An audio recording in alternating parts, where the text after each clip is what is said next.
সকলকে স্বাগত আজকের এই নতুন ভিডিওতে। আজকের ভিডিওতে আমরা জানব ভারতের জাতীয় পতাকা সম্পর্কিত কয়েকটি প্রশ্ন উত্তর। এর আগেও আমরা কয়েকটি প্রশ্ন জেনেছি, তবে সম্পূর্ণটা জাতীয় পতাকার উপর নয়, অন্যান্য বিষয় নিয়ে একটি প্রশ্নে বা একটি ভিডিওতে। এক্ষেত্রে দেখো, ভারতের জাতীয় পতাকার যদি আমরা তথ্য হিসেবে কিছু জানতে চাই, তাহলে প্রথমেই আসে ভারতের জাতীয় পতাকার নাম কি, অর্থাৎ ভারতের যে জাতীয় পতাকা তার নাম কি দেওয়া হয়েছে। এটিকে বলা হয়ে থাকে তিরঙ্গা, অর্থাৎ এখানে তিনটি রং থাকার জন্য একে বলা হয়ে থাকে তিরঙ্গা। এর ব্যবহার ভারতের জাতীয় পতাকা হিসেবে করা হয়ে থাকে।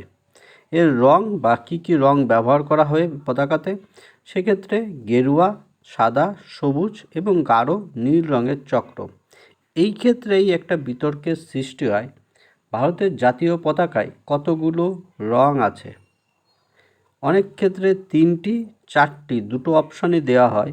অনেক ক্ষেত্রে তিন ধরা হয়, অর্থাৎ তিনটি মেন কালার গেরুয়া, সাদা ও সবুজ ধরা হয়। নীল অশোক চক্রের যে মাঝখানের চক্র সেটিকে ধরা হয় না। আবার অনেক ক্ষেত্রে চারটি কালার ধরে চার ধরা হয়। ঠিক আছে, এটি একটি বিতর্কিত প্রশ্ন। এবার পরবর্তীতে দেখো, এই পতাকাটি তৈরি কে করেন বা তৈরি করেন পিঙ্গালি ভেঙ্কাইয়া। এটি উচ্চারণে অনেকটি জটিল। ঠিক আছে, পিঙ্গালি ভেঙ্কাইয়া ইনি এই পতাকার ডিজাইনটি তৈরি করেন। এর আগেও যে পতাকাগুলো তৈরি হয়েছিল সেক্ষেত্রেও এরকম গেরুয়া, সবুজ, তার মধ্যে হলুদ থাকতো। অনেক ক্ষেত্রে উপরে স্টার বা পদ্ম অথবা চক্র হিসেবে থাকতো, যেরকম আমেরিকা বা অন্যান্য দেশের যেরকম স্টার বা অন্যান্য পতাকায় বিভিন্ন চিহ্ন থাকতো, সেই রকম দেওয়া হতো। কিন্তু পরবর্তী সময় এই পতাকার উপর গান্ধীজি যে চক্র ছিল সেই চক্রটিও ব্যবহার করা হয়, এবং বর্তমানে আমরা যে পতাকাটা দেখতে পাই সেখানে সম্রাট অশোক স্তম্ভের যে ধর্মচক্র বা চক্র হিসেবে যেটি আছে সেটিকে নিয়ে ব্যবহার করা হয়ে থাকে।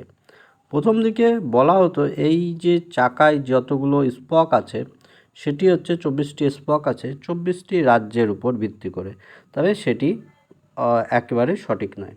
পরবর্তী প্রশ্ন হচ্ছে পতাকার আয়তন কত হয়ে থাকে বা দৈর্ঘ্য প্রস্থ কত হয়ে থাকে। 3:2 অনুপাতে এটি হয়ে থাকে।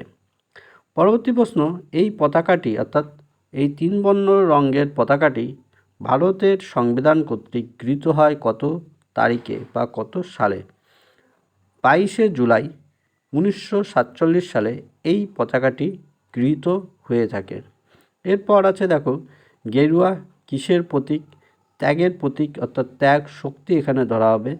সাদা শান্তির প্রতীক বা সত্যতার প্রতীক হয়ে থাকবে। সবুজ শস্য শ্যামলার প্রতীক বা সমৃদ্ধির প্রতীক হিসেবে গণ্য করা হয়ে থাকে। আর মাঝখানের অশোকের চক্র বা চক্র ধর্মচক্র নামে পরিচিতি লাভ করে। অনেক ক্ষেত্রে বলা হয়ে থাকে এটিকে অগ্রগতির প্রতীকও বলা হয়ে থাকে। এখানে 24টি স্পক থাকে, যেটি আমরা আগেই বললাম। তাহলে আজকের মতো এই ভিডিওটি এখানেই শেষ করছি। পরবর্তীতে আবার দেখা হবে। সঙ্গে থাকুন, সাথে থাকুন।